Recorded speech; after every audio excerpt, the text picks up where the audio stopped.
Fonterra Foods. Fonterra Foods is a restaurant brand created by Rick Bayless in Chicago, who's a very famous restaurateur. He didn't put his name on the package. Guess what kind of food he makes? Southwestern cuisine, Fonterra Foods. He just sold the brand and his image for $209 million. DuPont. You know who DuPont is? What do they have to do with food?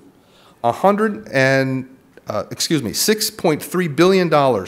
They bought a company called Danesco from the Netherlands. That's an ingredient company that makes enzymes. Hello, the big boys are coming. These are all small companies that are on the exchange. I know it's a busy chart, but look at their P&E, their price to earnings. Look at their sales. You want to know something funny? Hormel, which makes bacon, bought this company that makes nut butter, Justin's. Couple $2 million. They bought Applegate Farms, which is a holistic, I don't even want to call it all natural product. It's a meat product, it's a brand, $780 million. General Mills bought Annie's organic cheese, $820 million. These are family-run businesses that struggled for like a decade, and they went from like barely making it to going home and saying, hey, I just sold the company for $820 billion. I think Santorini is a good play. It's happening. It's very important. The reason I bring it up is because you need to be vertically integrated to your customer so you understand if they're part of this play or not. The last one that was interesting to me, Hershey. What's Hershey? Chocolates. Okay? They bought a company called Crave. It's a combination of beef jerky. So they take beef, dried beef jerky, and they put cranberries and quinoa. Quinoa. Right? They put them together, and they make power bars. How much do you think they bought that company for? $82 million, 2 guys running it. They bought it 10 years ago for like out of bankruptcy. It's happening. It's a big deal. So what does all this mean? I'll get to the point because we're really running late. It's a $120 billion business. You can see across both channels it's growing significantly. It's the fastest growing category in the food industry.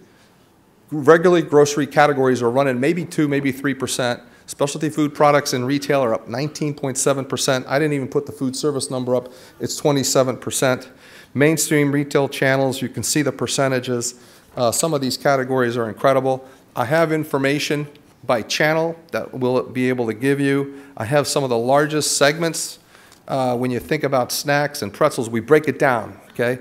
We have the fastest growing refrigerated product segments driving it, but then you can dig down and see what the products are. I've got some other very unique information as it relates to the highest penetration of products, high ACV.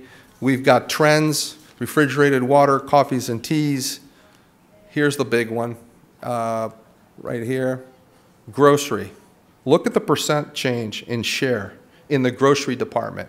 So we used to walk into a grocery store and you have to go to the perimeter of the store to find the specialty food or the ethnic section. Now it's starting to become in the middle. It becomes very more relevant. So, you know, all the other stuff is getting pushed to the side. Refrigerated products, it's catching up. Frozen products and refrigerated. There's some information in here I'll make sure you have by each segment of the supply chain. So this is a reflection of our membership and who we represent. Manufacturers, $2.8 million. Retailers that are small, at about $4 million. We talk about their dynamics. Things that you should know as you start to select your market points, distribution, how distributors think things, and yes, there's even an import category, 39% of retail growth going through importers, food service is getting into it. Very quickly, you should know about the blurring of the channels. The blurring of the channels is what we talked about earlier. When we talk about food service, direct to customer, it's no longer just a retail store and a grocery store and a specialty store and a restaurant. The online phenomenon is incredible. We talked about convenience stores, and here's some information on online. You can see how much it's growing, and this is a direct path to the consumer. So as companies like Amazon get bigger and better and stronger, this is only going to go up. Look at what they're buying online. Tea, coffee, chocolate, sauces, vinegars, nuts, seeds. I think you make some of these products here in Greece. They're pretty good. Here's the other one. They get it online and then it comes to your door. Delivery, huge, especially in food. You can see the parts of the country where they're really driving it. So, you know, as we get into this, gluten-free, all the non-GMO convenience products, they're all making the hit parade. It's all about this business having tremendous opportunity as you think about it. And as I get to a close, it's really important you understand that you have a place in this dynamic, and you're not alone. So the Specialty Food Association has been around for 65 years. We produce research. We produce an industry study. We produce consumer study. What I showed you was 1/100th of all the data. We also are known, and pretty much around the world are known, because we're the producer of the specialty food shows. Those are the 2 shows that are coming up. Nobody really understands the depth of the organization. That's why the board, people like Trish have been around a long time, have reinvented the organization, and we're starting to come forth with things beyond the show. The show's a dynamic in its own right. You can meet you can meet and do business at the show. We create category winners at the show. We announce innovation at the show. There's an opportunity for you to be part of a business builders program at the show. And the most important part of the show that we are kind of starting to work with is the education sessions, bringing some of this information forward, so we're making companies market ready. The Greek word is metamorphosis. Metamorphosis to the ancient root, metamorphosis. After learning, you can do things. Don't run. You're not going to change. You got to change your behavior from morphosis. Sophie Award platforms, it's a phenomenal badge of honor to have a Sophie. We give them across multiple categories. It's an industry trademark as it relates to innovation and being recognized for that. We also work with the FDA and the regulatory activities to help producers get to the marketplace. What does all this mean? So what? So what πάνε να πει 2 πράγματα. Δεν ξέρω αν ξέρετε the story around Moore's Law and the rate of change. So if you're an engineer and you went to college, we just celebrated the 50th anniversary of Moore's Law. And what it is was the guys, the geeks, the engineers, the transistor guys, they created the technology that all the chips run off of. And the theory was that if you put a lot of chips into a small circuit, that it would double. The energy and power of the chip and the cost of the chip would just double over a period of time. So it would make it faster, cheaper, and you can use that technology. The example I'm using with you so you can get your head around the massive amount of change is if we had 2,300 people and we put them in a theater across the street, 40 years later, we can put the population of China, 1.3 billion people, in that same theater. That's the concept of Moore's Law. The lesson here is you have to keep up with the rapid pace of change. And if you can't, it's going to cause you a problem. So you've got to leverage technology because it's really taking a next step. In 1982, this was one of the first computers. 4 megahertz. Today, 25 years later, they introduced the iPhone. The iPhone is 412 megahertz.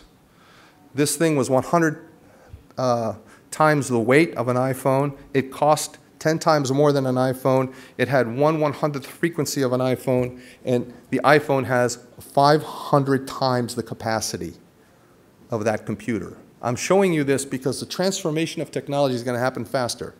And I'm relating it to what you heard from the GS1 guys, the data pools, the GDSN, εκεί αρχίζουν όλα. That's like having a baby and knowing everything about it. That information that comes through is information you're entitled to as a supplier. And I think you need to leverage that because here's one of the things that's going to happen. If you don't learn from your mistakes and you don't learn to change, you're going to have a very embarrassing situation and it could cause you all sorts of issues. And I'm going to use something very current. Don't worry, this is the end. We'll get a laugh out of this. On Friday, our president-elect tweeted out, δεν είναι ντροπή που οι Ταϊουανείς δεν με έχουν πάρει τηλέφωνο να με συγχαρούνε, που τους δίνουμε τόσα εκατομμύρια αεροπλάνα και... Δεν με πήρανε, αφιλότιμοι. Την άλλη μέρα τον επέρνει και του λέει, oh, Mr. Trump, συγχαρητήρια, you're a beautiful guy. Σε ευχαριστώ πάρα πολύ, and don't forget, I'm the man.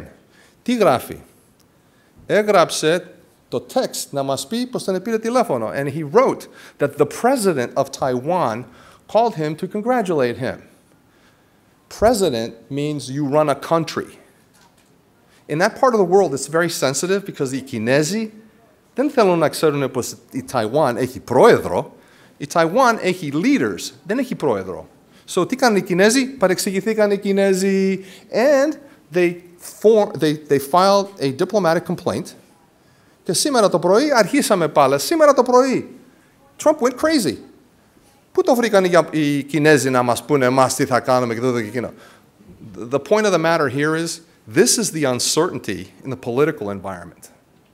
This is the uncertainty with what happens in global trade markets where people start to get crazy. I'm not saying that these are the kinds of things that stick, but every day the volatility of these things are going to cause you to make decisions that you've got to be ready for. Okay? So you've got to shrink the volatility of your decision making, and I'm going to leave you with this last slide.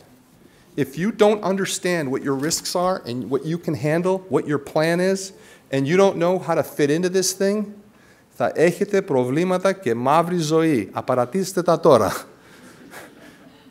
That's a little bit of advice, okay? So here's the next thing. I know, σας ευχαριστώ πάρα πολύ. Η υπομονή σας είναι απίστευτη.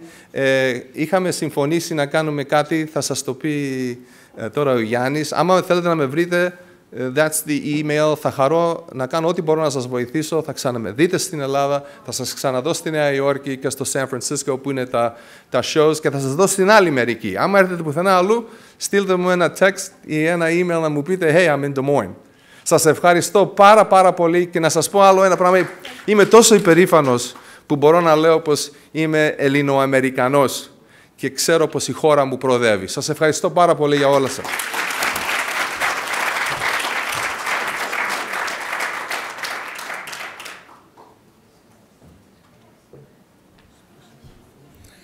Φιλ, σε ευχαριστούμε εμείς για την παρουσία σας στο συνέδριο μας σήμερα. Θα θέλαμε να σας ευχαριστήσουμε και εσάς για την παρουσία σας και για όλη αυτή την ώρα που ήσασταν μαζί μας. Το επιμελητήριο θα συνεχίσει να είναι υποστηρικτής των προσπαθειών σας για τις εξαγωγές στην Αμερική. Αυτό που θέλουμε να ανακοινώσουμε μαζί με τον Φιλ είναι ότι οτιδήποτε είδατε σήμερα στο slide και το Industry Report μαζί με το Consumer Report θα είναι διαθέσιμο για τα μέλη του επιμελητηρίου με την πρώτη ευκαιρία που επιστρέψει ο Φιλ στην Αμερική. Ευχαριστούμε πάρα πολύ. Θα ακολουθήσει ένα cocktail networking event και ελπίζουμε να σας έχουμε μαζί μας και στις επόμενες εκδηλώσεις και delegations που θα κάνουμε. Καλό βράδυ.